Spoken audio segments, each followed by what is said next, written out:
that practically the main platform on which games are played today is the one that has to wait the longest to try new releases from Rockstar games is something that is not understood. A company capable of generating billions of dollars should be able to bring this version from day one. And they might be right. In today's video, we are going to analyze Rockstar's murky history on this platform, the reasons why GTA 6 will not be released on PC from day one, and the time we will have to wait to play it on the leading platform. And it doesn't matter how many years go by, much less the game we are talking about, the same discussion always ends up happening. Console players laugh that PC players cannot try the game, while later PC players laugh at console players for supposedly having played the beta, while they can enjoy the finished game. And the worst part is that in this case, both are right. Throughout Rockstar's history, there have been numerous instances where PC players take months or even years to be able to enjoy the games, but almost always with improvements, content, or updates that sometimes never reached consoles.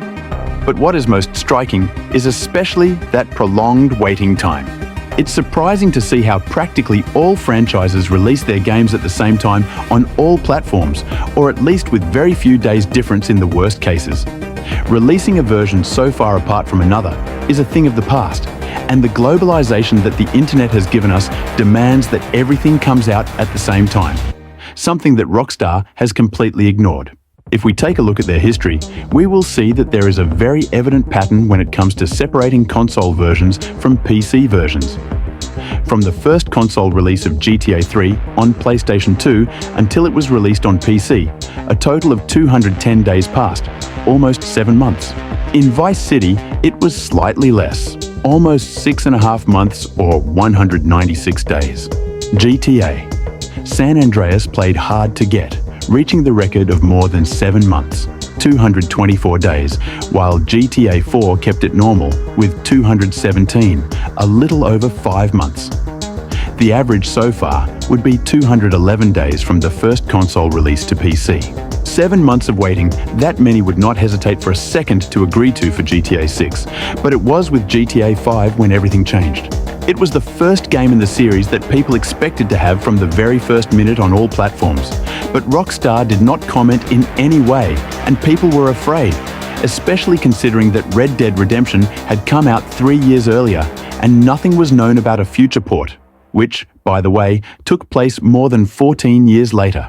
As the release approached, people became hysterical, and there were even public petitions for Rockstar to do everything possible to release it on PC. The fear of not being able to play it without a console took hold of a percentage of the community, and after incessant questions for months, Rockstar decided to respond. They greatly appreciated the fans' anticipation, but clarified that they were working on the console version and had no further details to share about the PC version at that time. The game eventually came out, months passed, and they even released the expanded version for PlayStation 4 and Xbox One. But there was no sign of a PC version, even though it had been mentioned before that it would be released at the same time. In the end, from the first day, they had to wait a total of 19 months to finally have the game. I think it's normal for people to be traumatized at this point. We already saw this with Red Dead Redemption 2, which was once again announced without even a slight mention of PC, adding to the fact that, of course, we still didn't have the first game on this platform. Many were pulling their hair out thinking it would never be released. And luckily, we were wrong, because almost a year after the game's release, it was announced that the PC version would come out in a matter of weeks after 372 days of waiting. Between GTA 5 and Red Dead Redemption 2, we get an average of 473 days, which Rockstar quickly justified with optimization issues, saying the new versions had to be as incredible and polished as possible. And I can partly understand that. At this point, it could be said that the year Rockstar takes before releasing their games on PC is practically sacred. After being freed from the enormous burden of launching the game on defined platforms, they finally have plenty of time to focus on ensuring the game doesn't come out broken on PC. Developing a game solely for a couple of consoles, clearly knowing their components, issues, and limitations, is completely different from ensuring it runs smoothly on thousands of new devices with millions of different component combinations. And still, there are many more things to consider. I understand that they also wanted to secure the online aspect, knowing how the situation is on PC, and also that they wanted to add all kinds of improvements like resolution and rendering. But no matter how much they try to justify it with this, it is not the only and true reason why it takes so long. I think we all understand very clearly that GTA 6 will not have the impact of just any game, not even a game that captures attention for months. We are talking about a generational game that will keep selling non-stop for at least 20 years. And people's fear of missing out on the event of the decade can indirectly cause certain companies to benefit. Only the delay of GTA 6 to the year 2026 has caused, according to estimates, almost 1 million fewer consoles to be sold. This translates to fewer online subscriptions sold, fewer games purchased, and overall, an estimated damage of $2.7 billion. Console companies are counting on GTA 6 to sell systems. And get this, according to detailed research, most of you are buying a console only because of GTA 6. Maybe you'll play other games, maybe not. But the main driver? GTA 6. Crazy, right? The incredible thing is that a percentage plans to sell their console once the game is available for PC. Let's not lie, for one reason or another, many Rockstar fans end up buying the same game multiple times for different platforms. It seems like they feel compelled to release a new version of a game every so often, but it's not a mistake. It's their method, and it has always worked for them. Taking so long to release a new version of a game allows them to experience several different sales cycles.